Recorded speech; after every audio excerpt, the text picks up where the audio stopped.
Stress isn't just a feeling, it's a full body response, right? How many people, when they are dealing with stress or stress happens to them, it's not like it just affects their pinky toe. Like, no, the whole body like succumbs to that level of stress to a certain degree, right? Again, I'm not saying your body shuts down, but the whole body feels it one way or the other. Whether your heart racing, muscle aching, you get tight, your mind starts running a mile a minute. Things happen when stress happens to you.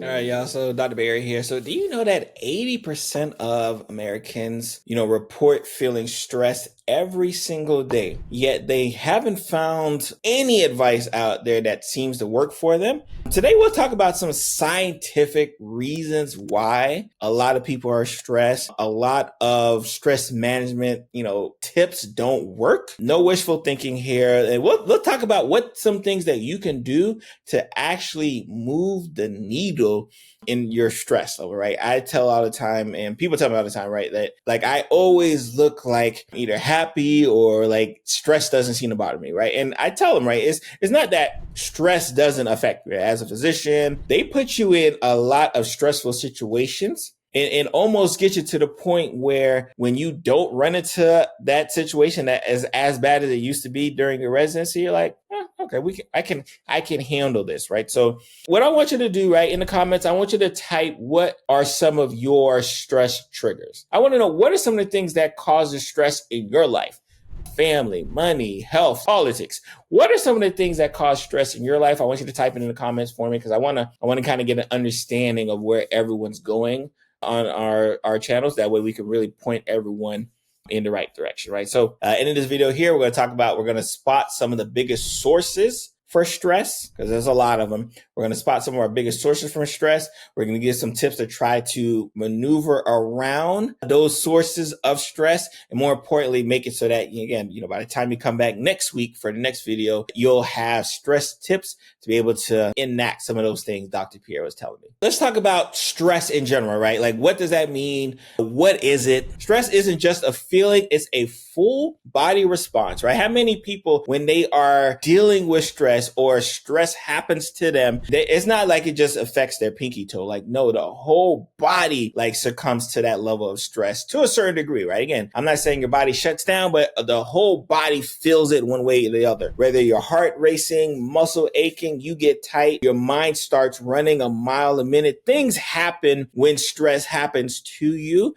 right? The fact that it just shuts everything down or turns everything on that used to be shut down. Like, a lot of things occur when we're talking about stress, right? So when I say this, right, because what happens, especially from a medical side, and I get this a lot from a medical side, you'll hear patients say, all right, doc, I'm burning out, right? I burnt out. I got burnt out at work, right? Or just burnt out with life. I can't keep the weight down, right? I just keep gaining weight because of all the stress. My blood pressure is through the roof because of all this stress, right? It's just that some people understand like how to navigate. Their body knows how to, respond to the environment that it's put in when that stressor comes around, right? And that's what we want to talk about today, right? So anytime I give a patient example, and especially if I say a patient's name, it's a fake name, right? Like, the only person who would know it is the person I'm talking about. They wouldn't be able to say, like, Dr. Pierre, you talking about me? No, I'm talking about this other person, right? Because I say this fake name, right? But it's always a fake name. So when I talk about, like, let's say Linda, right? Linda's a good name. Always come with a new stressor, right? It was always something different, whether it's their family, whether it's their spouse, whether it's their kids, whether it's their job. There was always something different. It was always the same was the fact that, when this happens, I shut down. When this happens, my heart starts racing, my palms get sweaty. When it happens, these things always occur, regardless of what the thing is. And I see this happen a lot, especially when it comes to issues that are mentally related, that your patients will want you to order like $10,000 worth of tests. Not that much, but like they'll want you to order a whole bunch of tests because they feel like, all right, it has to be something. Once I'm able to get Linda to the point to say, hey, Linda, like, all right, everything's negative. Like, I don't know where you want us to go from here, but everything's negative. Then Linda's like, okay, I'm ready to listen, right?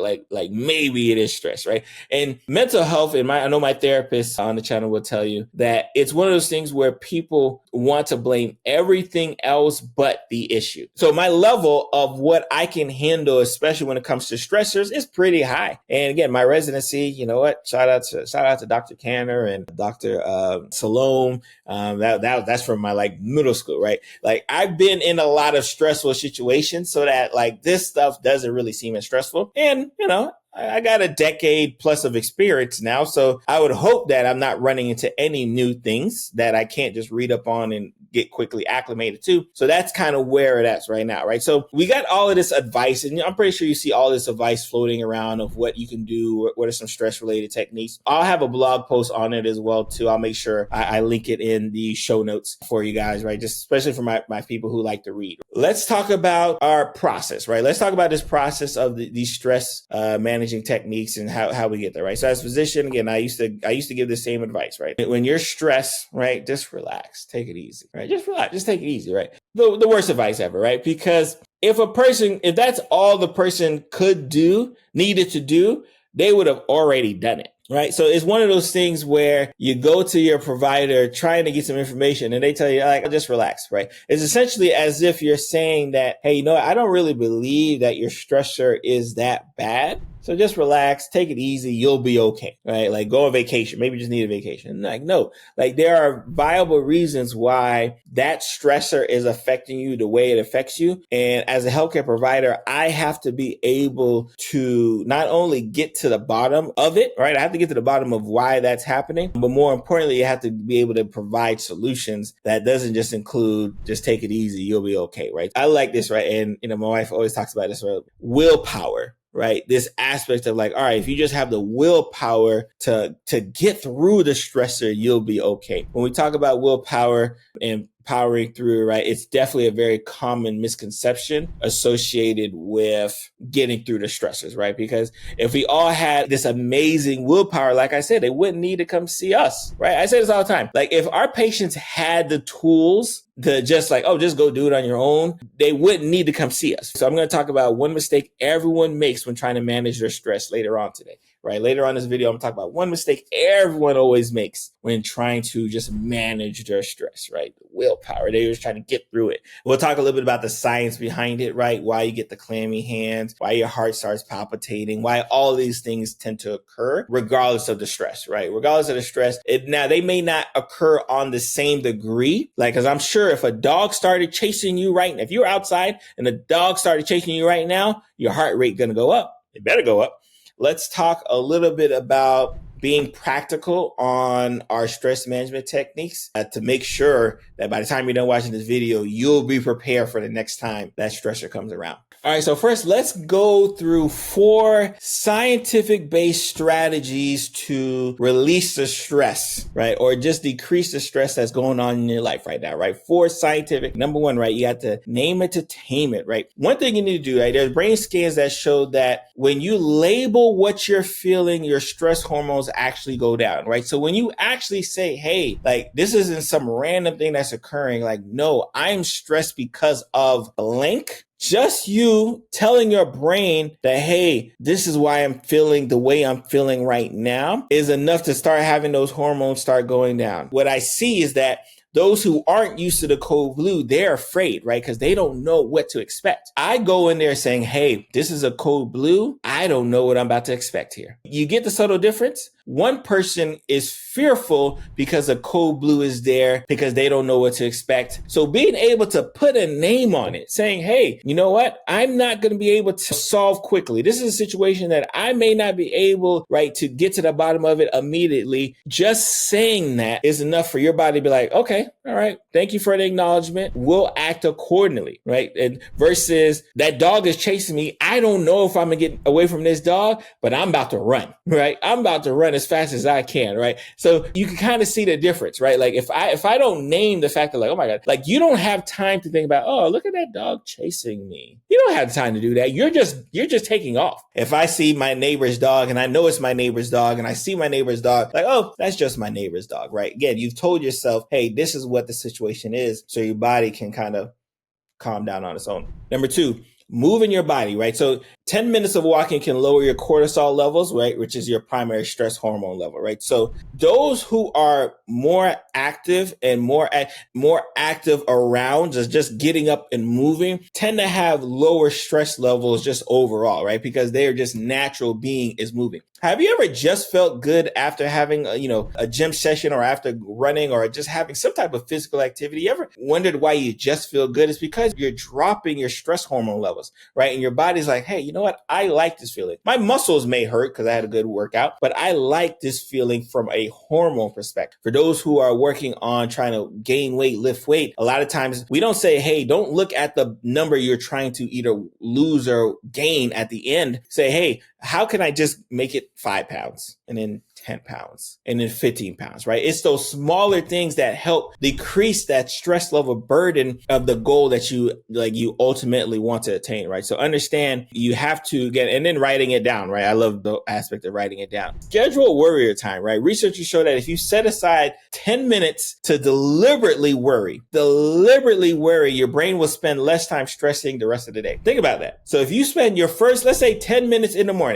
like, all right, I gotta have to do this. I'm gonna have to take this person to, the doctor's office. At the doctor's office, might have to deal with traffic. Like, if you actually are intentional with saying, hey, these are the things I know I'm gonna have to deal with for the day. And it says literally put in your calendar worry time. Like, I don't want you worrying any other time except the time that you dedicated to worry. Let's talk about some myths. Just think positive, right? Again, this kind of goes back to the willpower. Like, you can't force positivity in a situation that is negative, right? There are certain stressful situations that are going to be stressful, and you can be as positive as you want. I love thinking positive. I'm a positive thinker, but I understand that just thinking positive is not enough. I have to have action behind it. That's why I'm always big about empower yourself for better health. I have to have action behind it. I can't just think positively that everything's going to go away. I have to make sure I'm doing what needs to be done to make sure that the action steps are there so that everything goes away. If there's a magic pill to fix all the stressors that you're dealing with, you would have already done it, right? So clearly no magic pills,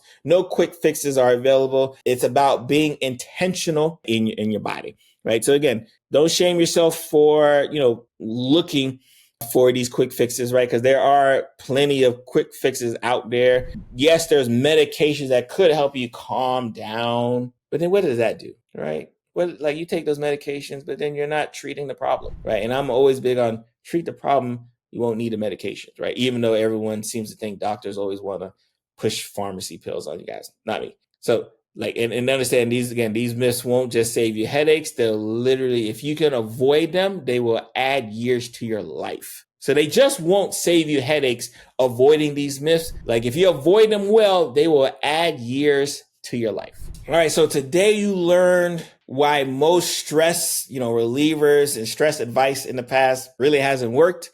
Hopefully you've learned those 4 research-backed reasons and ways you can kind of decrease your stress levels.